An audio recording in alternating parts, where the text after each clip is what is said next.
Hello and welcome to Byju's IAS. Let's take up the analysis of today's The Hindu newspaper by looking at an article from the front page of the Delhi edition. The Monetary Policy Committee of the Reserve Bank of India has announced a fresh set of monetary policy measures in order to help the Indian economy overcome the fallout of the COVID-19 pandemic and the lockdown.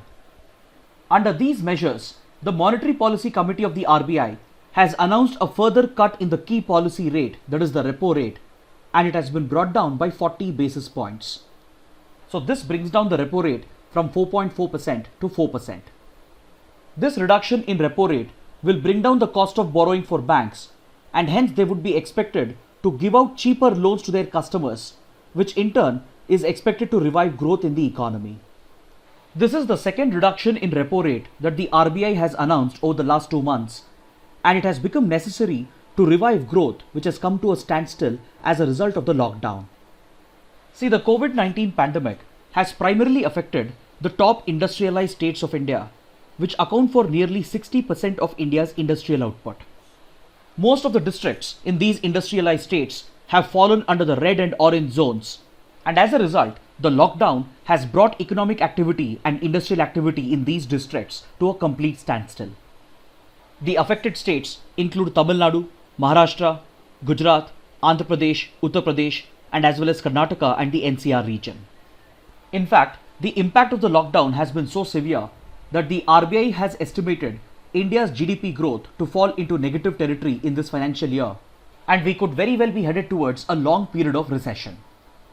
So considering the dire circumstances that we are dealing with, a rate cut has become absolutely essential in order to introduce more liquidity into the market and provide for cheaper loans so that industrial activity and economic growth could be revived. This pro-growth policy that the RBI has adopted during the pandemic is in line with its accommodative stance that has been followed over the last 1 year. In fact, even before the pandemic hit India, the Indian economy was going through a tough phase, and there was a lack of demand and slow economic growth as a result of poor economic policies, the impact of demonetization, and the poor implementation of GST. So in order to promote economic growth and create demand, from February 2019 itself, the RBI had adopted a pro-growth policy. Over the last 15 months, the RBI has reduced repo rate by 250 basis points, and it has been brought down from 6.5% to just 4%. But adopting a pro-growth policy for such a prolonged period increases the risk of inflation. And since the pandemic is here to stay, it is bound to affect growth for the coming months and for the coming years. And we can also expect RBI to cut rates further in order to revive and promote growth.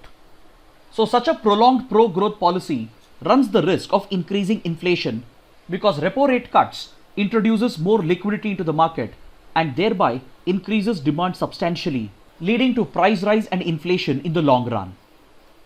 But considering the unprecedented circumstances that we are dealing with, the challenge of tackling inflation is a problem for another day, and hence the Monetary Policy Committee has held back from announcing any inflation targets for the financial year. Basically, the RBI is holding back on its mandate of tackling inflation for the time being. Apart from cutting the repo rate, the RBI has announced an extension to the loan moratorium that was announced earlier in March, and accordingly, the borrowers can defer their loan repayment by another 3 months. See, when the first lockdown was imposed in March, the RBI announced a series of monetary measures in order to support the economy. This included a moratorium on loan repayments for 3 months from March 2020 to May 2020. This moratorium on loan repayments has been extended by another 3 months, that is until August 2020. Now for beginners who want to understand what is repo rate and how does it help in promoting growth and controlling inflation, kindly go back and watch our analysis for the 8th of Feb 2019 and the 5th of October 2019, wherein I have covered these topics in complete detail. Then to revise the monetary measures that were announced by the RBI in the month of March to help India combat the economic impact of the COVID-19 pandemic and the lockdown, go back and watch the analysis for the 28th of March 2020. Next, on page number 6, we have a related editorial which critically analyzes the monetary policy measures that have been announced by the RBI. The editorial praises the RBI for being proactive during this pandemic and during this unprecedented financial crisis. The editorial labels the monetary policy measures taken by the RBI as prudent steps that are essential to support and revive the economy. As we discussed, the cut in repo rate is expected to bring down the cost of borrowing and the cost of capital, and along with this, the extension of loan moratorium is expected to reduce the financial burden on the borrower. The editorial appreciates the RBI for taking the risk of cutting repo rate drastically, and it advises the RBI to reserve some firepower for the future as the pandemic and the economic crisis is here to last. According to the editorial, the extension provided to the loan moratorium shows that the RBI is responsive to feedback that is coming from the ground. Because see, the earlier loan moratorium that was announced for just 3 months was clearly not sufficient because most businesses were not in a position to repay their loans as a result of the lockdown. Over the last 2 months, the RBI has taken feedback from the ground level, and thanks to its responsiveness, it has understood that a further extension to the loan moratorium is required in order to help sustain businesses and reduce the financial burden on retail borrowers as well. See, the first loan moratorium that was introduced was supposed to benefit both commercial borrowers and as well as retail borrowers. But data shows that it is commercial borrowers who have largely availed of this benefit, whereas a majority of the retail borrowers have not opted for the loan moratorium in the first phase. But the extension of the loan moratorium by another 3 months will help retail borrowers as well, and a number of retail borrowers will be availing this facility because a large number of borrowers might be losing their repaying capacity as a result of the economic crisis. But please remember that this loan moratorium is not a loan waiver. It just provides for the postponement of loan repayment. So the repayment of the principal component of the loan gets deferred, whereas the interest gets accumulated and it has to be repaid. Until now, the concern of commercial borrowers and retail borrowers was that if they availed the loan moratorium facility, then they would be required to repay the accumulated interest in one shot, and hence they were concerned about the financial burden of opting for loan moratorium. But in yesterday's monetary policy review, the RBI has announced a relief for the borrowers, and it has stated that the accumulated interest shall be converted into a term loan. So this means that instead of repaying the accumulated interest in one shot at the end of the loan moratorium, the borrower can repay it as a term loan at the end of the moratorium. So this measure of the RBI shows that it has been empathetic towards the borrower, and it has been responsive, and it has been listening to feedback that is coming from the ground level. Another positive measure announced by the RBI is the increase in the exposure limit of a bank's loans towards a corporate group from the existing 25% to 30%. So this increased exposure limit towards a corporate group will allow the banks to lend out more loans to corporate entities, and it also provides for alternative borrowing options for corporate houses which otherwise are struggling to raise capital from the market. Before concluding, the editorial suggests to the RBI that it should consider extending the loan moratorium for 1 year, and it should allow banks to restructure loans by relaxing the norms in order to further reduce the financial burden on the borrower.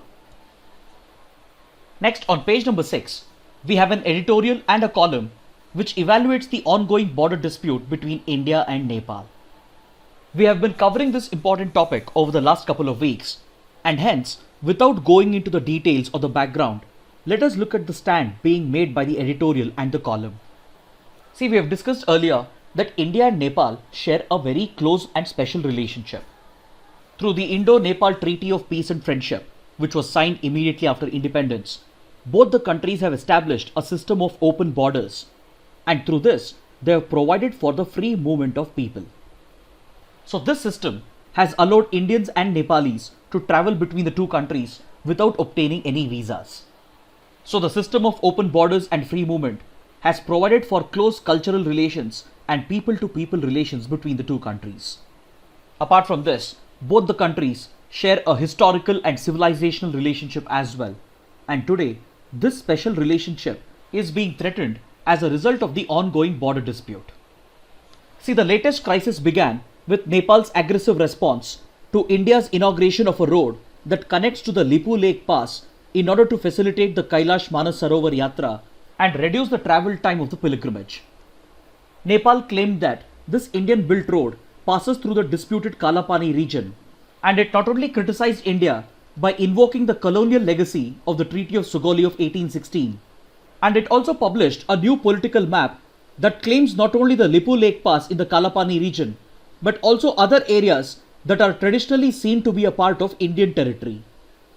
So this aggressive response of Nepal naturally led to a strong response from India, and India has labelled these decisions of Nepal as unilateral and unacceptable. This has led to a series of verbal exchanges between the two countries, which has further escalated the diplomatic standoff. But to be fair to India, the region through which the newly built Indian road passes through has traditionally been a part of India, and this can be shown through various agreements that have been signed in the past between India and China. In 1954, both India and China had signed an agreement which shows that this region of Lipu Lake Pass as a preferred transit route between India and Tibet, and it also provided for the establishment of a trading point between India and China. The very same fact has been reiterated in another trade agreement that was signed between India and China in 2015 as well. And interestingly, in the past, Nepal had never raised any objections to these claims. See, ever since China reopened the Kailash Manas Sarovar Yatra in 1981, this route has been the preferred route between India and Tibet, and the newly built Indian road is in alignment with this recognized route. As we have discussed in previous sessions, both India and China have even set up a border personnel meeting point at the Lipu Lake Pass. In the past, Nepal never really had any major objections to this, even though the Kalapani dispute was a long-standing border dispute between the two countries. Yes, both the countries should have been more proactive, and they should have settled these long-standing border disputes long ago through peaceful negotiations. In fact, in the 1990s, a joint commission comprising of officials from both the countries had been set up, but the joint committee failed to arrive at any conclusion. Recently in 2014, Prime Minister Modi and his Nepali counterpart had directed their respective foreign secretaries to meet and resolve the border dispute. But unfortunately again, even these negotiations failed to yield a result. According to the editorial, the responsibility for the failure to resolve this dispute long ago lies with both the countries. India on its part, despite being a major responsible power, has dragged its feet, and it has repeatedly failed to respect and understand the concerns of a small country that is sandwiched between two major Asian powers. Many a times, India has been seen to be acting as the big brother of Nepal, and it has been accused by the political parties of Nepal of excessive interference in its internal affairs. And Nepal, on the other hand, has been unnecessarily aggressive and hostile towards India in such contentious issues, and some of its political parties are seen to be promoting anti-India sentiments, and they are seen to be acting at China's behest. So the editorial says that if both the countries are interested in preserving their special relationship, then they need to begin by jointly sharing the responsibility for the current crisis. They need to develop mutual respect towards each other's concerns and resolve the border dispute through peaceful negotiations. Next, in this column written by Mr. Jayant Prasad, who was India's former ambassador to Nepal, he explains how quiet and responsible diplomacy between the two countries is the need of the hour in order to resolve the border dispute. First, the writer highlights the fact that the traditional pilgrimage route between India and China that passes through the Lipu Lake Pass has been recognized through various agreements. The writer places the blame for the current crisis on Nepal's Prime Minister KP Oli's outburst against India, which has been deliberately done in order to hide the incompetence and failure of his government to meet the basic needs of the people of Nepal and to divert attention away from the opposition that is growing within his own party. But apart from this, the writer recognizes the failure of both the countries to resolve this crisis by examining the colonial legacy of the Treaty of Sugauli, which we have already covered in detail in previous sessions. He also talks about the Joint Boundary Commission that was set up in the 1980s and worked through the 1990s, and how this joint working group clearly demarcated the international border between India and Nepal, except for at two disputed locations, that is at Kalapani and Susta. But the writer says that this is not really a difficult issue to resolve, because India has a long history of dealing with border disputes with neighboring countries as a result of colonial blunders committed in South Asia. And in quite a few cases, India has successfully resolved some of these border disputes despite their complexity. Take, for example, the land boundary and maritime dispute between India and Bangladesh. Both the disputes were extremely complicated, but despite this, India and Bangladesh have successfully resolved both the disputes. The land boundary issue, referred to as the enclave issue between India and Bangladesh, was successfully resolved with the signing of the Land Boundary Agreement, which has been enforced through the 100th Constitutional Amendment to the Indian Constitution. Then the complicated maritime boundary dispute as well in the Bay of Bengal was resolved when both the countries mutually agreed to approach the Permanent Court of Arbitration located at The Hague, Netherlands, as per the maritime dispute resolution mechanism that has been laid out in the United Nations Convention on the Law of the Sea. In both the cases, it was India which had to cede territory to Bangladesh, but despite that, India behaved very maturely and it fulfilled its commitments towards Bangladesh in the interest of maintaining friendly and cordial relations. By resolving these land and maritime disputes with Bangladesh, India not only set an example for dispute resolution, but it also set an example for upholding international law.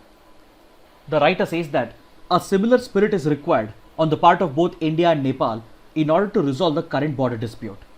See, as Jawaharlal Nehru had observed in his books, The Discovery of India and The Glimpses of World History, Nepal has been the only truly independent country of South Asia.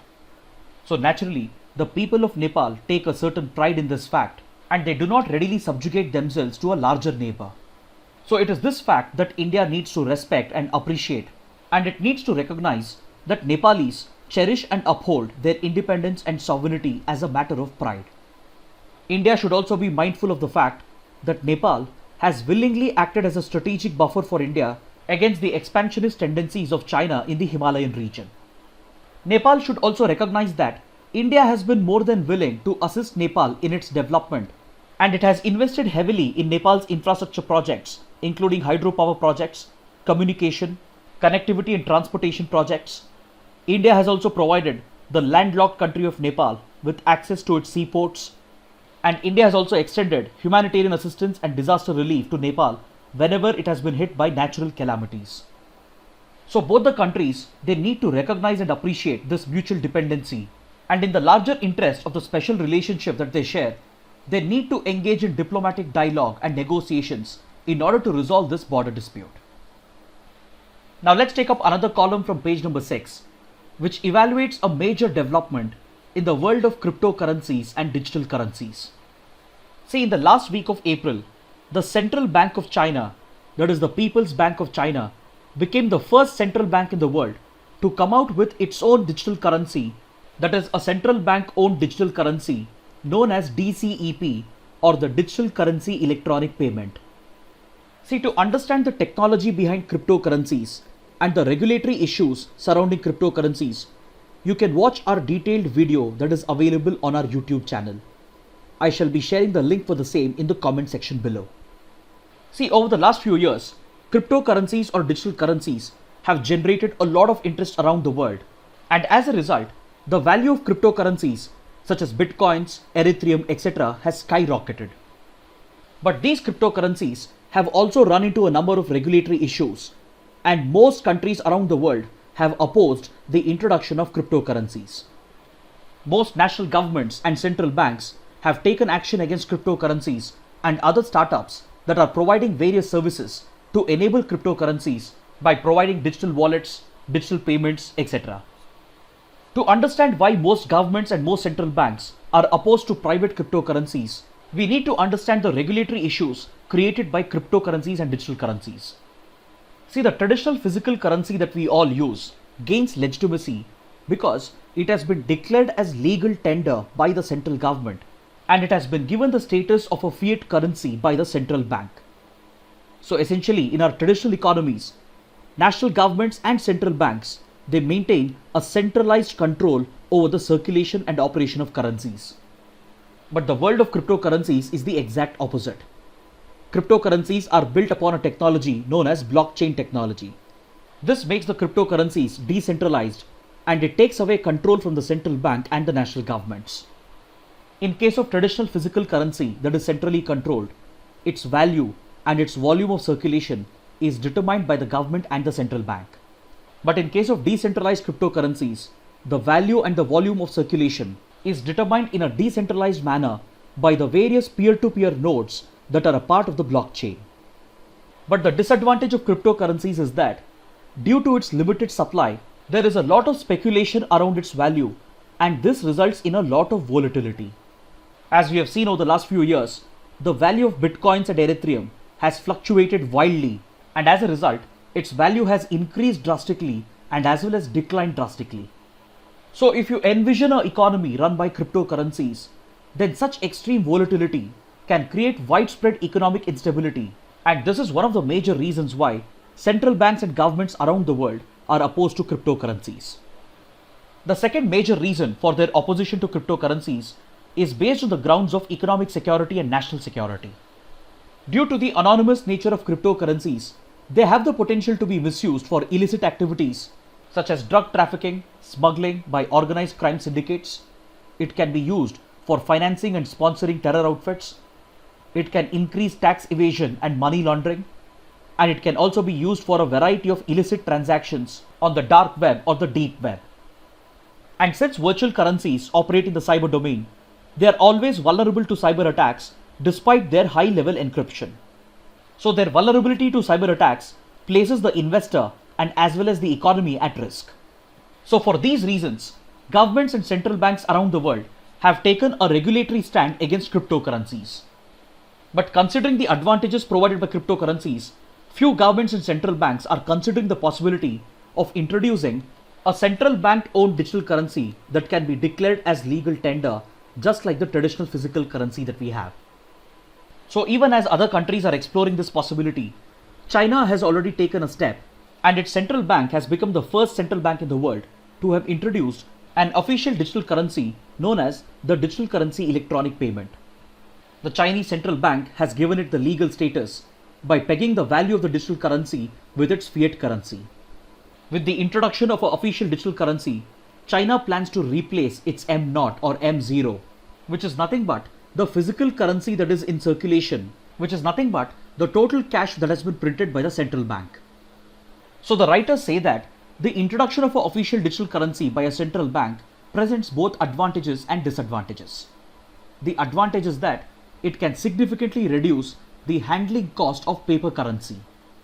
Digital currencies can also help in countering tax evasion, money laundering, terror financing, because it allows the government, the security agencies, the banks and the central bank to better monitor financial transactions. The introduction of digital currency and the digitization of transactions can also help promote financial inclusion. It can help the government and the banking institutions to track and monitor the trends in expenditure and purchasing patterns of the people, and based on this analysis, appropriate policies can be designed by the government. But these very same advantages raises a number of concerns as well. Because if someday official digital currencies manage to completely replace physical currency, then it can lead to the establishment of a surveillance state wherein the security agencies, the banking institutions, they can completely monitor all transactions, and this could constitute a direct violation of privacy of the citizens. And it is also very certain that any official digital currency would be starkly different from cryptocurrencies that we have seen with regard to its structure. If cryptocurrencies such as Bitcoin, if they are decentralized in nature and built on blockchain technology, official digital currencies would be entirely different. The Chinese central bank has already made it clear that the DCEP would be centralized and controlled by the central bank along with the government. Next, the writers evaluate the possible objectives of China behind the introduction of a digital currency. It is quite obvious that the first and foremost objective of China would be to counter the dominance of the US dollar in the global economy and replace it as the default global reserve currency. Second, China would also be looking to counter cryptocurrencies that are being launched by the big tech companies such as Facebook's Libra. The Chinese government and the Chinese central bank would also be looking to counter the dominance that has been established by domestic private digital currencies such as Alibaba's Alipay, WeChat's WeChat Pay, etc. Now let's take up an article from page number 14. The United States has given notice that it will exit the Open Skies Treaty. See, the Open Skies Treaty is basically an arms control agreement that was initially proposed during the Cold War era. It was first proposed by US President Dwight Eisenhower, but this treaty was signed only decades later in 1992 after the collapse of the Soviet Union. After receiving the required number of ratifications, the treaty came into effect in 2002. Currently, there are 34 member countries that have signed and ratified the Open Skies Treaty, and it allows the member countries to conduct unarmed reconnaissance flights or aerial reconnaissance flights using unarmed planes over the territory of other treaty countries in order to monitor their arms development. Basically, under this treaty, a member country such as the United States can conduct aerial reconnaissance against a target member country such as Russia by using unarmed flights in order to monitor the arms development of Russia. So the main objective of the Open Skies Treaty was to promote greater transparency with regard to arms development and promote greater trust amongst the member countries. Under this treaty, between 2002 to 2016, the United States has reportedly flown over 196 flights over Russia, whereas Russia, on the other hand, has flown just around 71 unarmed flights over the United States in order to monitor its arms development. So clearly, the United States has been a major beneficiary of this treaty, but surprisingly, the Trump administration has taken a stand against it. According to the Trump administration, Russia has violated the terms of the Open Skies Treaty, and hence it has expressed its interest to quit the Open Skies Treaty. But however, this would not be the first time that the Trump government would be pulling the United States out of key arms reduction agreements. Last year, the United States had quit the INF Treaty, or the Intermediate Range Nuclear Forces Treaty. The INF Treaty was an exclusive treaty between US and Russia alone, and it banned both the countries from developing intermediate range missiles that could carry nuclear warheads. But last year, the US chose to quit this key arms reduction agreement by claiming that Russia was violating the provisions of the treaty and there was no transparent mechanisms through which Russian commitments could be verified and evaluated. So this trend being followed by the Trump government with regard to arms reduction and arms control agreements has given rise to speculation that the Trump administration may not renew the New START treaty, which is all set to expire in February 2021. See, START stands for Strategic Arms Reduction Treaty. It is again an exclusive treaty between US and Russia, and it places a limit on the stockpiling of nuclear warheads. The New START treaty was signed by the Obama administration in 2010, and it had replaced the START 1 treaty. This treaty is set to expire in February 2021, and if the nuclear stockpiles of US and Russia has to be kept under control, then it is absolutely essential to renew the New START treaty. But the decision of the US to first quit the INF treaty and now the Open Skies Treaty indicates that the US is in no mood to renew the New START treaty. According to strategic experts and geopolitical analysts, the reason behind this could be the changing threat perceptions of the United States government. See, during the Cold War era, the United States saw the Soviet Union as a major threat. After the collapse of the Soviet Union, the threat posed by Russia continued. But today, this threat perception has changed because the United States not only feels a threat from the nuclear stockpiles and missiles of Russia, but also from that of China. It is being said that the US government would be willing to sign a New START treaty or a new arms reduction treaty only if it includes both Russia and China. But in the interest of placing arms restrictions on China along with Russia, the Trump administration has pursued a disruptive strategy of quitting key arms reduction agreements such as the INF Treaty and now the Open Skies Treaty. Experts believe that such a strategy of the United States ends up weakening international law and the existing arms control and arms reduction agreements. Now let's take up the practice questions for today. Which of the following statements are correct? The United Nations Secretary General's Envoy on Youth serves as a global advocate for addressing the needs and rights of young people and as well as for bringing the United Nations closer to them. The Envoy's office is a part of the United Nations General Assembly. Amongst the given statements, the second statement is incorrect. See, the UN Secretary General's Envoy on Youth plays a key role in promoting the demands and rights of young people around the world and plays a key role in bringing the United Nations closer to the youth of the world. But this office is not under the UN General Assembly. Instead, it is under the UN Secretariat, because the UN Secretariat is headed by the UN Secretary General. So the correct answer is option A, one only. Now let's take up the next practice question. The Kudol initiative recently seen in news refers to a crowd-funded initiative in Manipur ensuring food supplies and health services for the LGBTQI+ community, HIV patients, daily wage earners, children and adolescents who are affected by the COVID-19 pandemic. Option D is the right answer. These two questions were asked because according to this article on page number 11, the United Nations Secretary General's Envoy on Youth has listed Manipur's Kudol initiative as one amongst the top 10 global initiatives for an inclusive fight against the COVID-19 pandemic. Now let's take up the next question. Which of the following border Libya? Is it Tunisia, Turkey, or the Mediterranean Sea, or Egypt, or the Gulf of Sidra? The correct answer is option C, 1, 3, 4 and 5 only. Please look at this map. Libya shares a border with Tunisia, with the Mediterranean Sea, the Gulf of Sidra, or also known as the Gulf of Sirte, Egypt, and as well as with Sudan, Chad, Niger and Algeria. But as you can see, Libya does not share a border with Turkey. This question has been asked because according to this article on page number 14, Turkey has emerged as a key power player or a kingmaker in Libya. Now let's take up a practice question from the 2016 prelims paper. Regarding the taxation system of Krishna Devaraya, the ruler of the Vijayanagara Empire, consider the following statements. The tax rate on land was fixed depending on the quality of the land. Private owners of workshops paid an industries tax. Both the statements are correct. Option C is the right answer. Finally, let's take up a couple of mains practice questions.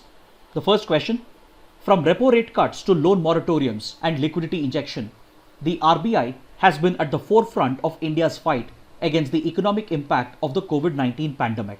Discuss. The second question, the border flare-up between India and Nepal must not be allowed to escalate into a full-blown crisis at any cost. Evaluate the options available for both the countries. Kindly write an answer to these questions and post your answers in the comment section below. So this concludes our discussion for the day. Thanks for watching.